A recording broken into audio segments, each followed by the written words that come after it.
దారిలో ఉన్న నా జీవితమును మేళ్లతో నింపితివి.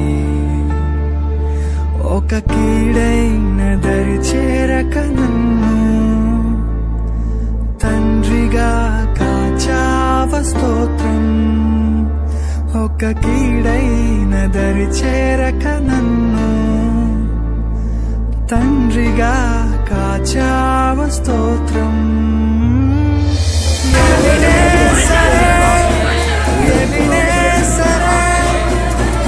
ఇంతకాలం కాచితివే ఎవినేసరే నా తోడువై నడచితివే. స్తోత్రం స్తోత్రం స్తోత్రం పాపగా కాచితివి. స్తోత్రం స్తోత్రం స్తోత్రం స్తోత్రం కౌగిలిలో నాచితివి. స్తోత్రం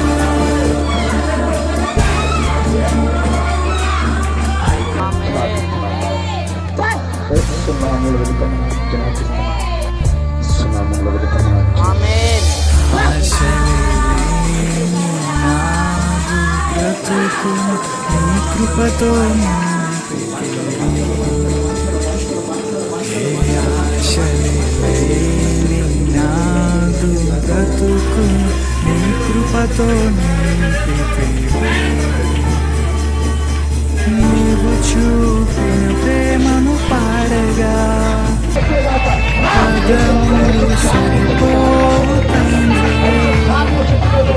నీవు చూపిన ప్రేమను పాడగా పదములు సరిపోవు తండ్రి.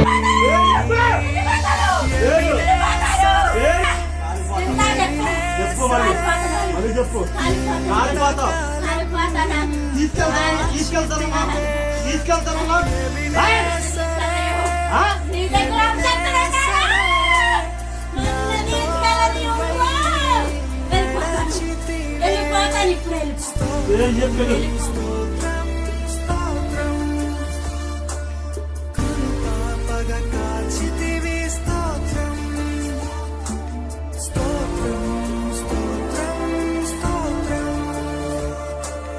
కౌగిలిలో నాచితివి. స్తోత్రం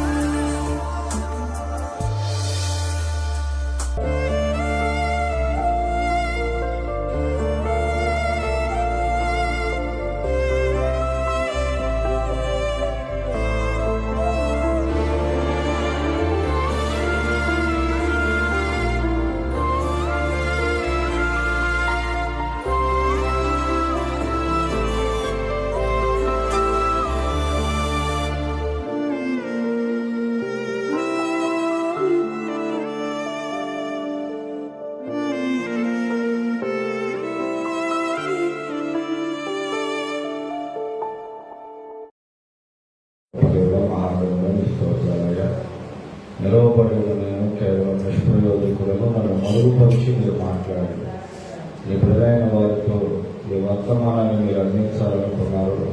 ఆ వర్తమానాన్ని స్పష్టంగా అయా మీ స్టైల్లో మీ స్థాయిలో బిడ్డలకు అందించి వాక్యానుసారంగా జీవించే భాగ్యాన్ని నాకు మాకు అందరికీ అనుగ్రహించాను. ఏసునామములో అడుగుచున్నాను తండ్రి, ఆమేన్. కీర్తనల గ్రంథం 11వ అధ్యాయము 4వ వచనాన్ని ధ్యానించుకుందాం. కీర్తనల గ్రంథం. యెహోవా తన పరిశుద్ధ ఆలయములో ఉన్నాడు. యెహోవా సింహాసనము ఆకాశమందు ఉన్నది. ఆయన నరులను కనులారా చూస్తున్నాడు. తన కను దృష్టి చేత ఆయన వారిని పరిశీలించుతున్నాడు. దేవునికి స్తోత్రం. జాగ్రత్తగా వినండి. దేవుడు ఆకాశమందు ఆయన సింహాసనం మీద ఉండి నరులను కన్నులారా చూస్తున్నాడు, అలాగే పరిశీలిస్తున్నాడు. సామెతల గ్రంథం 5వ అధ్యాయం 21వ వచనంలో ఉంటుంది, నరుని మార్గము యెహోవా ఎరుగును, వారి నడకలన్నీ ఆయన బాగుగా కనిపెట్టును అంటాడు. దేవునికి స్తోత్రం. 2వ దినవృత్తాంతంలో ఉన్న 16:9 ఉన్నది, తన ఎడల యథార్థ హృదయము గలవారిని. చూడండి ఆ మాట 2వ దినవృత్తాంతంలో ఉన్న 16:9 తన ఎడల యథార్థ హృదయము గలవారిని బలపరచుటకై యెహోవా తన దృష్టి లోకమంతయు సంచారము చేయుచున్నది అంటాడు. దేవునికి స్తోత్రం. హల్లెలూయా. జాగ్రత్త, ఈ మాటలో ప్రతి ఒక్క మాట మనం గుర్తుపెట్టుకోవాలి.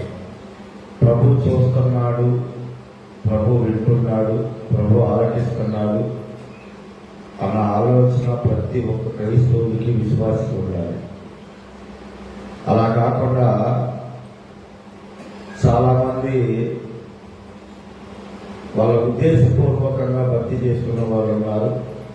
వాళ్ళకి శ్రమ రానంత వరకు, కష్టం కలగనంతసేపు భక్తిలో నిలబడుతున్నారు. కాస్త శ్రమ వచ్చినా, కష్టం వచ్చినా భక్తిలో నుంచి పక్కకు తిరిగేటువంటి పరిస్థితులు మనం చూస్తూనే ఉన్నాం. తన ఎడల యథార్థ హృదయము గలవారిని బలపరచడానికి యెహోవా కను దృష్టి లోకమంతా సంచారం చేస్తుందని, అలాగే నరుని మార్గము యెహోవా ఎరుగును, వారి నడకలని వారిని బాగుగా కనిపెట్టిన సంగతి గుర్తుపెట్టుకోవాలి.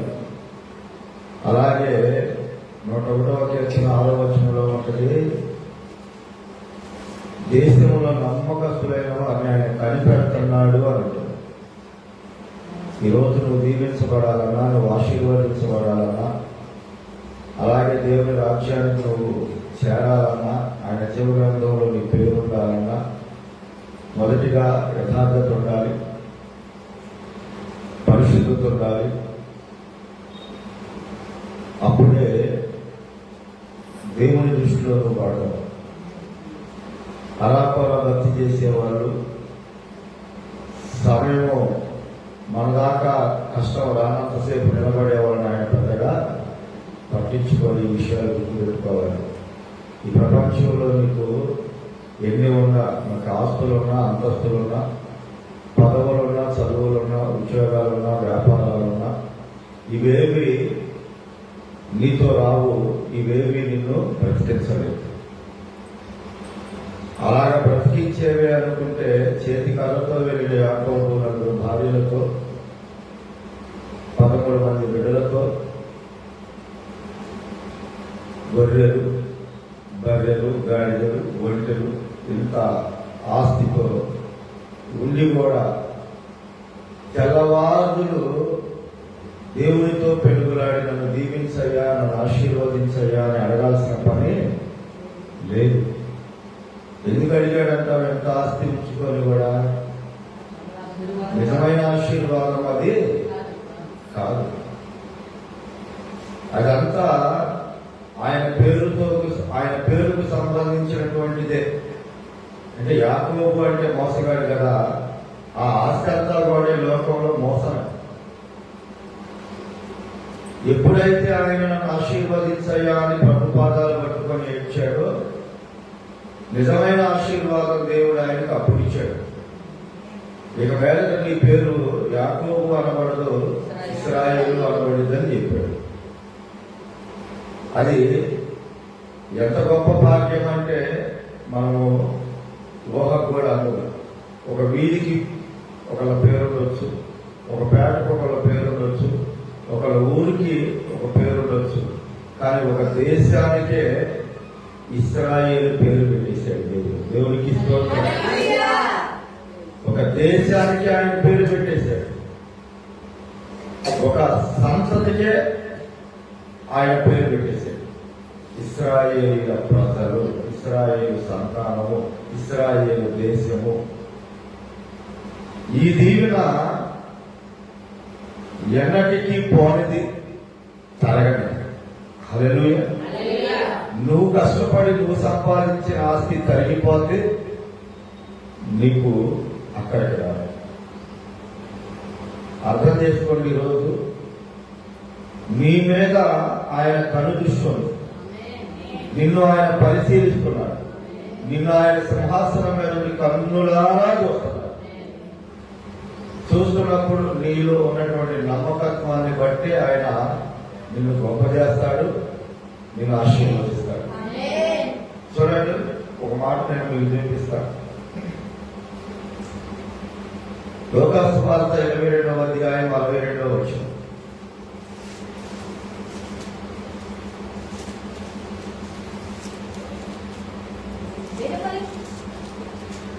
లోకాసు వార్త 22వ అధ్యాయం 42వ వచనం. అప్పుడు ప్రభువు తిరిగి పేతురు వైపు చూచెను కనుక, పేతురు నేడు కోడి కూయక మునుపు నువ్వు ముమ్మారు నన్ను ఎరుగునందు అని ప్రభువు తనతో చెప్పిన మాట జ్ఞాపకము చేసుకొని వెలుపులకు పోయి సంతాపపడి ఏడ్చాడు. దేవునికి స్తోత్రం. హల్లెలూయా. ప్రతి ఒక్కరూ దేవుని ఎదుట మాట తప్పిన వాళ్ళమే, ప్రమాణాలు తప్పిన వాళ్ళమే, ఒట్లు తప్పిన వాళ్ళమే, ఇచ్చిన మాట నిలబెట్టుకున్నటువంటి వారమే, దేవునికి వ్యతిరేకంగా ప్రవర్తించినటువంటి వారమే, దేవుని గాయాలు రేపినటువంటి వారమే.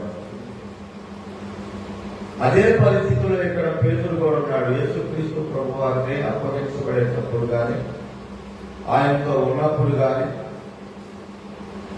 మీరందరూ నా విషయమై అభ్యంతరపడతారు, నన్ను వదిలిపెట్టేసి వెళ్ళిపోతారు అన్నప్పుడు పేతురు మాట్లాడిన మాటలు, నా ప్రాణమైనా పోయినా నేను నిన్ను మాత్రం వదిలిపెట్టాను అన్న మాటలోకి అప్పుడే చెప్పాడు యేసయ్య. ఏమని?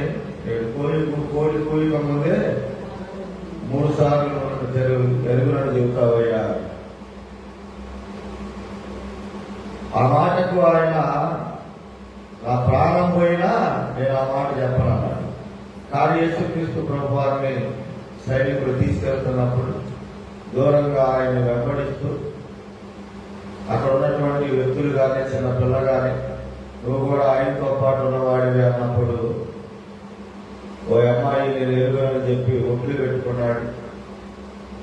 3వసారి ఎప్పుడైతే అబద్ధం ఆడాడో వెంటనే కోడి కూసింది. కోడి కూసిన వెంటనే యేసుక్రీస్తు ప్రభు వారు పేతురు వైపు చూశాడు. ఆ చూసిన చూపులో పేతురు చేసిన పొరపాటు, ఇచ్చిన మాట, తప్పిన విధానం అన్ని జ్ఞాపకం చేసుకొని పశ్చాత్తాపడి వెలుపులకు పోయి ఏడ్చాడంట. దేవునికి స్తోత్రం. జీవం కలిగిన దేవుడు ఎప్పుడైతే తన వైపు చూశాడో, తాను చేసిన తప్పును తాను తెలుసుకొని పశ్చాత్తాపడ్డాడు, వెంటనే దేవుడు ఆయనను కనుకరించినట్లే, కృప చూపించినట్లే. ఎందుకంటే పేతురు గారు నడిచి వస్తుంటే నేడబడితే చాలనుకొని రోగులు స్వస్థపడతారని, దారిలో మంచాల మీద, పరుపుల మీద ఆయన వెళ్ళేటువంటి ప్రాంతంలో రోగులను పడుకోబెట్టిన పరిస్థితులు, అందరూ బాగుపడిన పరిస్థితిని మనం చూశాం. దేవునికి స్తోత్రం. ప్రభువు ఆయన ప్రణాళికలో ఉన్న వారిని, ఆయన విడలైన వారిని ఎప్పటికీ వదిలిపెట్టడు. వదిలిపెట్టేది మనమే. వదిలిపెట్టిన మనం మరలా చేయి పట్టుకోవడానికి కనుక ప్రయత్నం చేస్తే ఖచ్చితంగా పేతురు తప్పును క్షమించి మరలా ఆయనకు ఆదిమ అపోస్తులు ప్రథమ స్థానాన్ని ఇచ్చి, అంతటి గొప్ప వరాలనిచ్చి, అంతటి గొప్ప భాగ్యాన్ని ఇచ్చి ఎలాగైతే వాడుకున్నాడో, ఈ రోజు పశ్చాత్తాపడే ప్రతి ఒక్కరిని దేవుడు అలా వాడుకుంటాడు. దేవుడు అలా దీవిస్తాడు. అర్థం చేసుకోండి, ప్రతి విశ్వాసిలో అన్ని ఒకే రకమైన కష్టాలు రావు. దేవుడు కూడా దేవుడు మనల్ని శ్రమంలోకి తీసుకెళ్తున్నాడంటే, 1 నిన్ను సరిచేయడానికి, 2 నిన్ను దీవించడానికి. అర్థమైతే దేవుడికి స్తోత్రం. యోనాని దేవుడు నువ్వే మహాపట్టణానికి వెళ్ళమన్నాడు, కానీ ఆయన తార్షీషుకు వెళ్ళి వాడెక్కేశాడు. దేవుడు చెప్పిన మాట వినకోకుండా వెళ్తున్నాడు. సముద్రం మీద పెద్ద తుఫాను లేదు. ఆ తుఫానులో అతని మూలాన ఓడలో ఉన్న వారందరూ తమ ఆహారాన్ని నిరపాలు చేసేసారు. ప్రాణభయంతో అల్లాడిపోయారు. ఎందుకు సముద్రం మీద దేవుడు తుఫాను రేపాడు అంటే, కేవలము యోనాని సరిచేయడానికే. దేనికి? యోనాని సరిచేయడానికే. ఈరోజు నీ జీవితంలో కూడా తుఫాను లాంటి కష్టాలు, శ్రమలు, ఇరుకులు, ఇబ్బందులు, లేమి, ఆపదలు, వ్యాధులు, బాధలు, అప్పులు ఏవైతే ఉన్నాయో ఒకసారి పరిశీలన చేసుకో.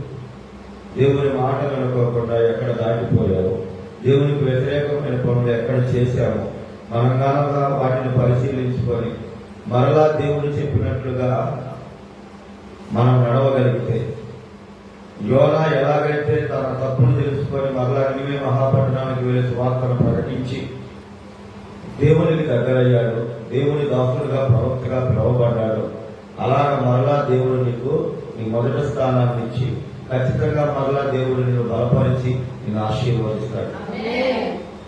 మనందరం కూడా అన్ని కష్టాలు ఒకే రకంగా ఉన్నాయనుకుంటాం, అన్ని కష్టాలు ఒకే రకంగా ఉన్నామమ్మా. కొందరి గర్వాన్ని అణచడానికి,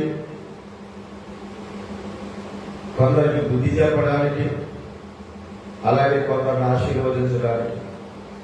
రోజున హాగరు పరిస్థితులు చూడండి. హాగరు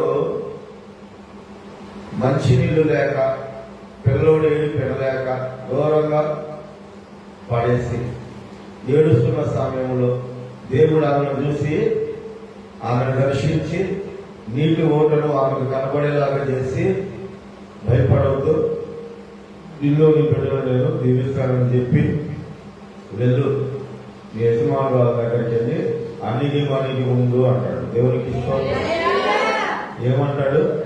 అణిగి మణిగి ఉండు.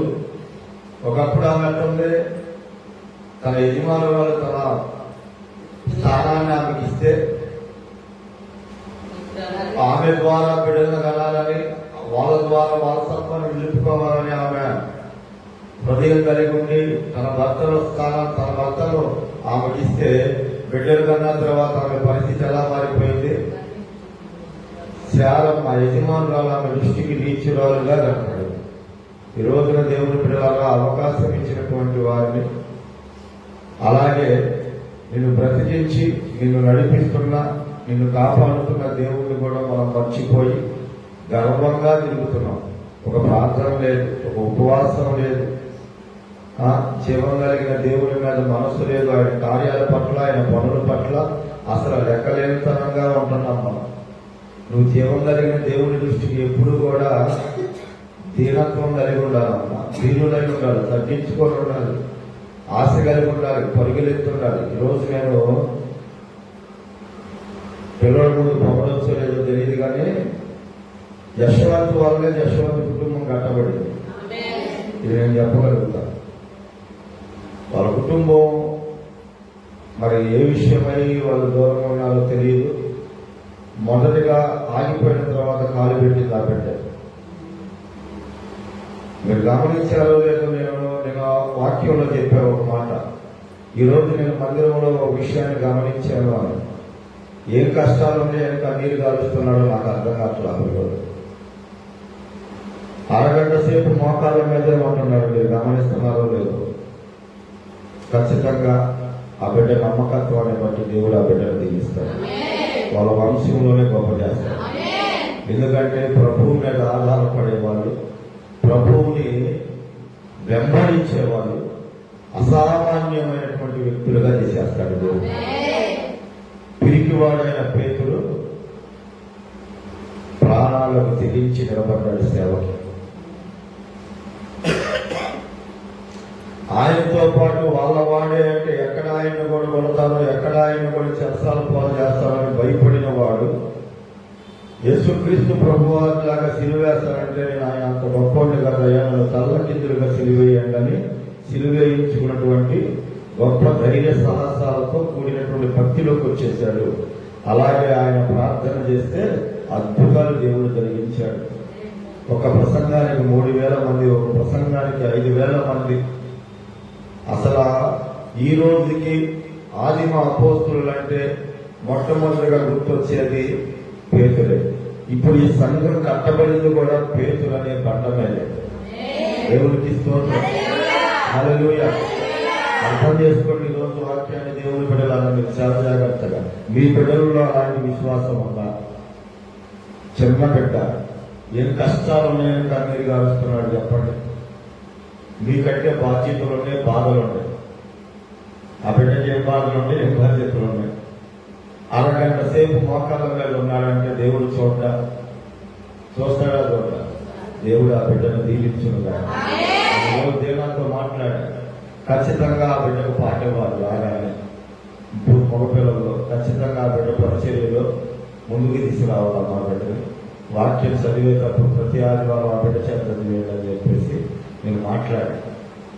ఎందుకంటే దేవుని బిడ్డలారా, నమ్మకమైనటువంటి వాళ్ళని దేవుడు చూస్తున్నాడన్న.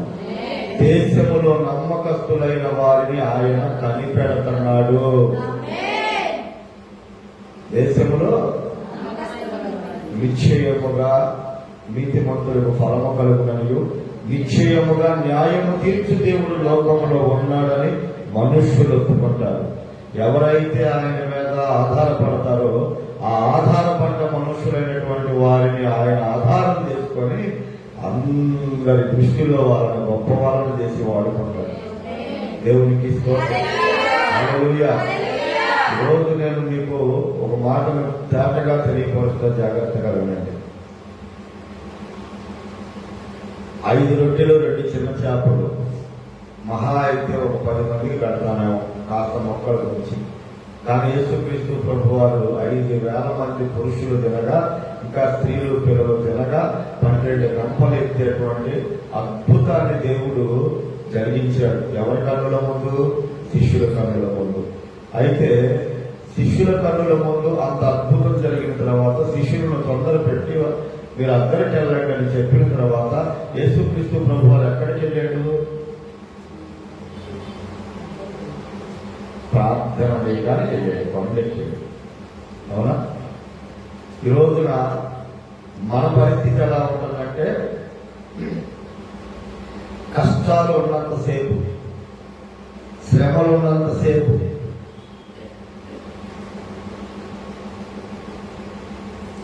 మొదటిగా వస్తాం, మొదటిగా ప్రార్థన చేస్తాం, మొదటి విశ్వాసాన్ని కనబరుస్తాం, మొదటిగా దేవునికి ఇచ్చేస్తాం. ఎప్పుడైతే ఆ కష్టాలు పోతాయో సంతోషాన్ని, సమాధానాన్ని, ఆశీర్వాదాన్ని ఇస్తాడో ఆ మొదటి ప్రార్థన, ఆ మొదటి భక్తి, ఆ మొదటి విశ్వాసం మరలా మనలో కనపడాలి. ఎందుకంటే మన కష్టాలు తీరిపోయి మనకేం పర్వాలేదు అనుకుంటాం. ఆ స్థితే గర్వపు స్థితి, ఆ స్థితే హాగర్ స్థితి. ఆ గర్వం వల్ల ఎక్కడికి వెళ్ళిపోయింది? యజమానిని ఇంటిని వదిలిపెట్టి అరణ్యములో చావు బ్రతుకుల మధ్య కన్నబిడ్డతో అల్లాడిపోతాడు.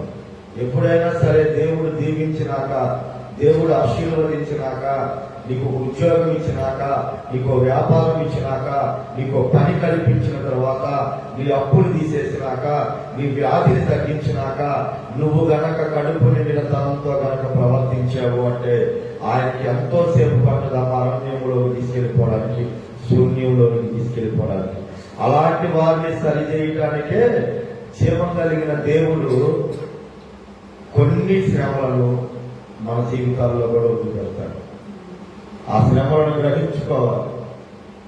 మొదట నువ్వు కష్టకాలంలో ఉన్నప్పుడు, నువ్వు దేవుణ్ణి వెంబడించినప్పుడు, దేవుని మీద ఆధారపడ్డప్పుడు నీ కుటుంబం ఎంత సంతోషంగా ఉంది, నీ కుటుంబం ఎంత సమాధానంగా ఉంది, నువ్వు ఎంత ఆశీర్వాదకరంగా ఉన్నావు, నీ ఇంట్లో ఎంత సమృద్ధి కలిగిగా ఉన్నావు. నువ్వు ఎప్పుడైతే వాటన్నిటిని బట్టి నువ్వు గర్వీగావో, ఎప్పుడైతే నువ్వు గర్వించావో, మరలా నీ కుటుంబంలో పతనం మొదలయ్యింది, మరలా నీకు పేదరికం ప్రారంభమైంది, మరలా నీ వ్యాధి బాధలు ఎక్కువైపోయి.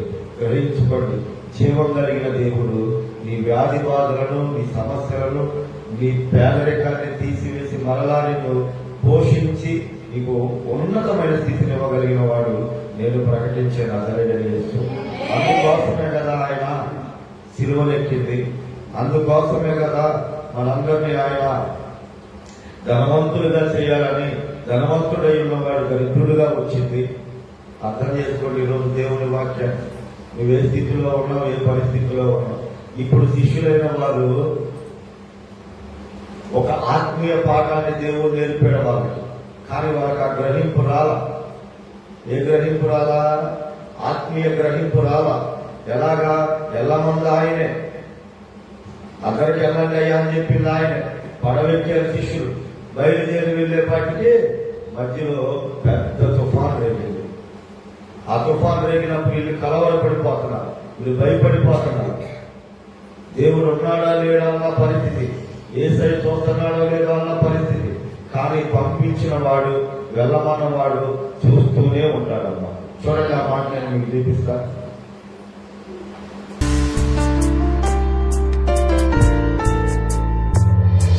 ఎడారిలో ఉన్న నా జీవితమును మేలతో నింపితివి. ఎడారిలో ఉన్న నా జీవితమును మేలతో నింపితివి. ఒక కీడైన దరి చేరక నన్ను తండ్రిగా కాచావ స్తోత్రం. ఒక కీడైన దరి చేరక నన్ను తండ్రిగా కాచావ స్తోత్రం. ఎవినేసరే, ఎవినేసరే, ఇంతకాలం కాచితివే. ఎవినేసరే, ఎవినేసరే, నా తోడువై నడచితివే. స్తోత్రం, స్తోత్రం, స్తోత్రం. పాపగా కాచితివి. స్తోత్రం, స్తోత్రం, స్తోత్రం, స్తోత్రం. కౌగిలిలో దాచితివి. స్తోత్రం.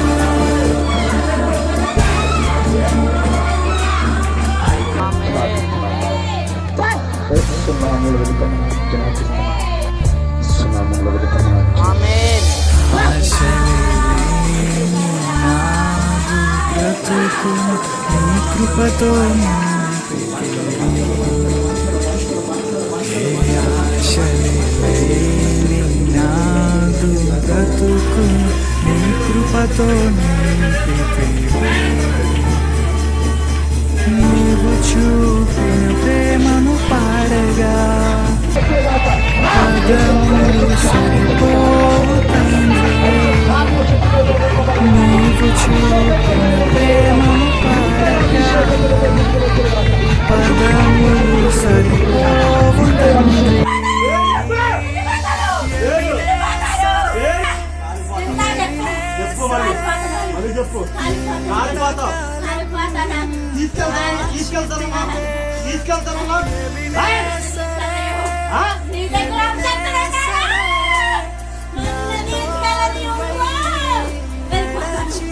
వెళ్ళిపోతాను ఇప్పుడు.